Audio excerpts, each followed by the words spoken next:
Shine your light now. This time it's got to be good. You get it right now, yeah. 'Cause you're in Hollywood. 'Cause you're in Hollywood. Hollywood.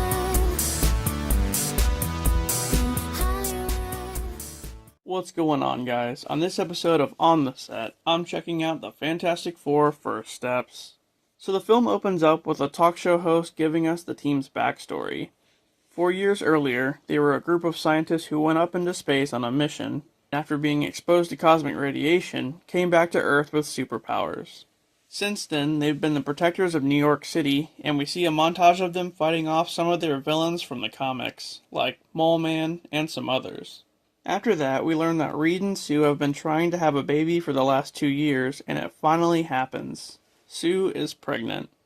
But, just as they're about to celebrate, a strange being, the Silver Surfer, arrives in Times Square to inform everybody that she's the Herald of Galactus, the Eater of Worlds, and that he's coming to eat the Earth. This freaks Reed out because, as smart as he is, he wasn't prepared for this at all.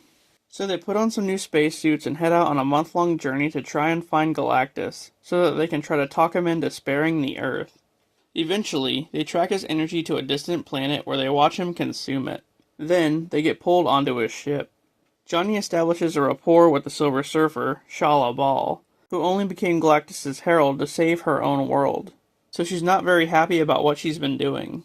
So they finally go to meet Galactus, and unlike the 2005 movie, he's not a giant cloud. This time around, he's a giant guy. As they talk, Galactus senses that Sue is pregnant and states that their child is all-powerful, and he's the only thing that can stop his never-ending hunger. He says he'll spare the Earth in exchange for their baby, but they refuse. So they flee back to Earth and are chased by shalla-bal, who they end up trapping inside of a black hole. As they travel back to Earth, Sue goes into labor in space and has their baby. Once they get back, they're greeted with open arms as they show off their new baby, Franklin. That is, until they publicly tell everybody that Galactus is still coming to destroy the Earth. From there, Reed figures out teleportation and comes up with a plan to teleport the entire planet to another location.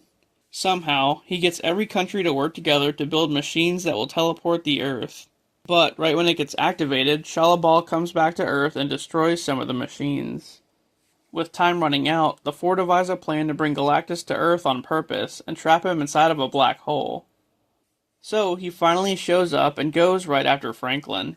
But the team fights him off and are almost able to trap Galactus inside the black hole, mostly thanks to Sue and her power. But he manages to escape.